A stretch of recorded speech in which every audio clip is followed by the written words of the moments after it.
Buckle up, it's tree time.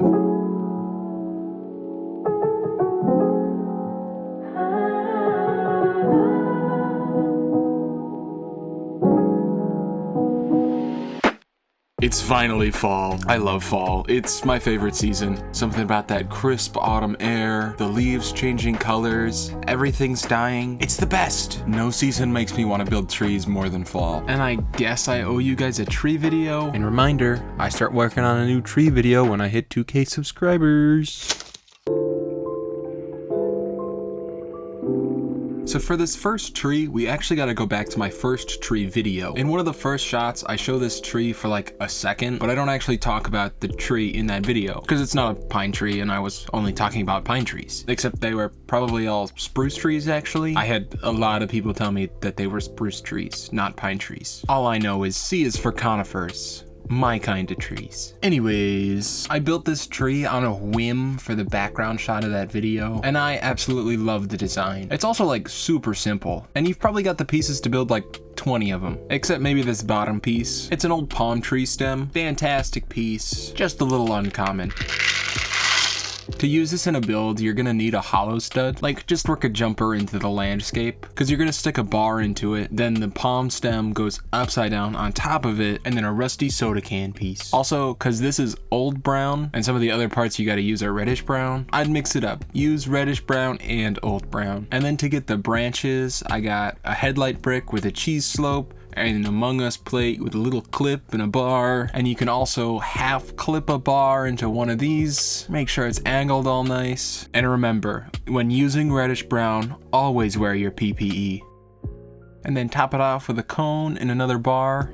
See? What I tell ya, super easy, and for the most part, common pieces. And you can probably make this a little better, like add some hands, maybe some last remnants of leaves. This is just a base tree. Oh, a way to get started with it. I used this tree in my last build, Alone in the Woods. How many y'all I get with that thumbnail? And I also used this tree, or at least tree style. But before I get into this one, I gotta fix the big boy. So might as well show you how it's built. I designed it so the top half can come off to make it so you don't have to move such a tall tree. And I'll talk more about the canopy in a bit. Yoink. For the base of the trunk, I used the old western tree stump, and it's a really cool piece. It just doesn't have any like connections on the inside. And the main part of the trunk is held together with these like zipline pieces. And the sections are kinda held on with these tank treads. In order to create a connection point, I've shoved this tire in here.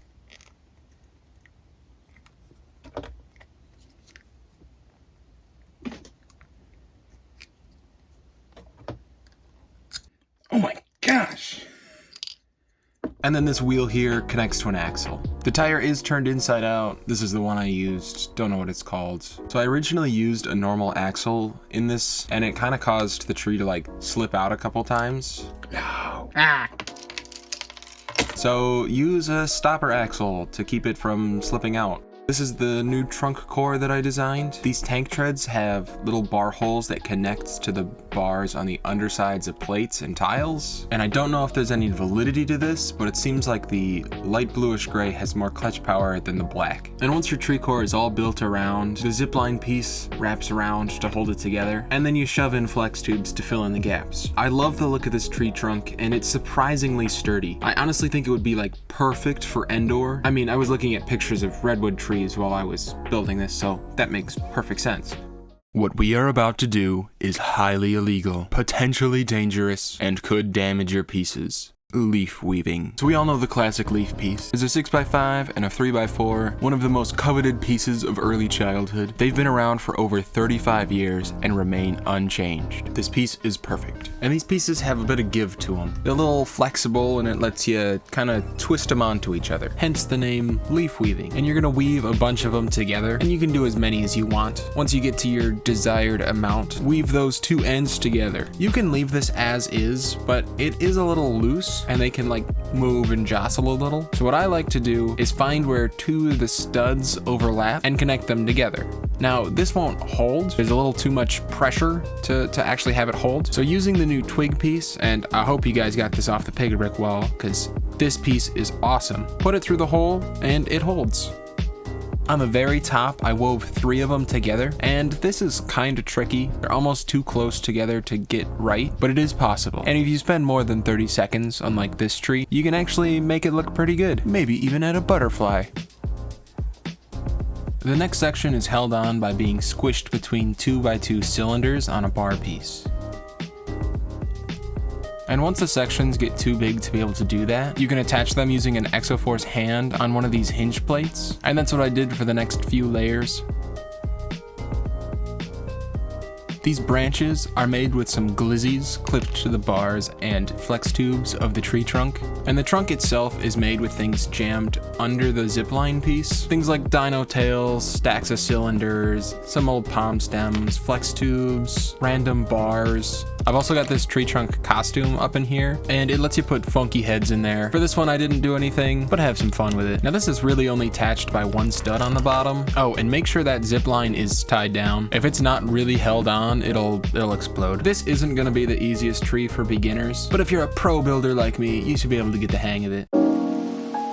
So this tree is pretty stylized, and I'll admit, pretty simple. And by simple, I mean it's not the most detailed. I mean also, it is pretty easy to build. And because it's stylized and simple, it's not gonna be everyone's cup of tea. And it's not gonna work in every build, but I really like it. I used it in my hollow home build, and it works perfectly. And because it is pretty stylized, I also had some fun with the colors. It's a pink tree, and especially when it comes to fantasy builds, build fun colored trees. Yes. Green and more natural colors look great, but there's just something about an unnatural colored tree. I don't know. It's a kid's toy, for crying out loud. Have some fun with it. But to actually get into the tree itself, it's basically rings of leaves, which yes, I know is not how trees naturally grow, but sometimes that's just how the build flows. And then we got the trunk, and whoever figured out this Lego math is a genius. Yes, it does stress out the pieces, and typically you'd use more of the fragile colors for tree trunks, so be careful. But you can create a pentagon shape with a 1x1 round brick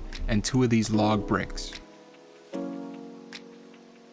And it's just about the size of a 3x3 round. And then like halfway up, I transitioned to 2x2 round. And because 2x2 round bricks have an axle hole in it, I put an axle through it. And the axle is pretty well held in there. It's just like the right size hole for an axle. Towards the top, I used some 1x1 cylinders. And this is where I wish there was like a center stud in the 3x4 leaf piece, so I could get this top area a little smaller. And to officially top off the tree, you got a ping pong paddle and 2 of the small leaves.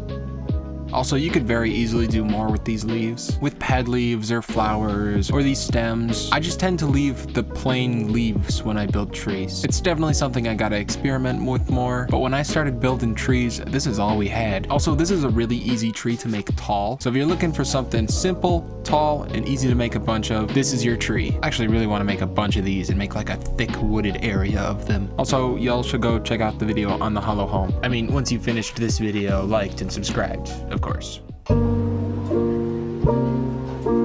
There's a very common tree that you'll see that's just a bunch of leaves and a flex tube. Now this looks alright, but I want to take it to the max. And this is what I came up with. Rather than one flex tube that all the leaves are on, I just got a whole bunch of flex tubes, and there's multiple flex tubes going through multiple leaves, and it creates this really realistic branching out effect. Towards the top here, I even added a few more flex tubes to make the tree taller.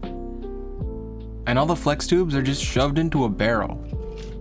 Now, if I was using it in a build, I'd probably try to work that into the landscape to hide it, unless the flex tubes and barrel were matching colors. Then I wouldn't worry as much about it, but it's another really great looking, really simple tree. And now before our next tree, let's head to a quick commercial break. Do you have too many Lego tires? Are you not a car builder? We all know Lego is the world's largest manufacturer of tires. So what are you gonna do with them all? Try tire trees. It's a fun, new, and creative way to use those old tires. Why put them to waste? Build a tire tree. And if you call within the next 20 minutes, and you can build a second tire tree free. That's right, free. Call 1-800-847-87337. That's 1-800-TIRE-TREES. Call now. Sorry about that ad break, guys. Gotta pay the bills somehow. But let's for real talk about tire trees. This goes back to the tree video. It's such a classic. Dino tails and tires, maybe some droid arms. Flawless. Works in any build. But not to toot my own horn here, I may have made it better. Unfortunately, I can't really take this tree apart to show you how it's done because I'm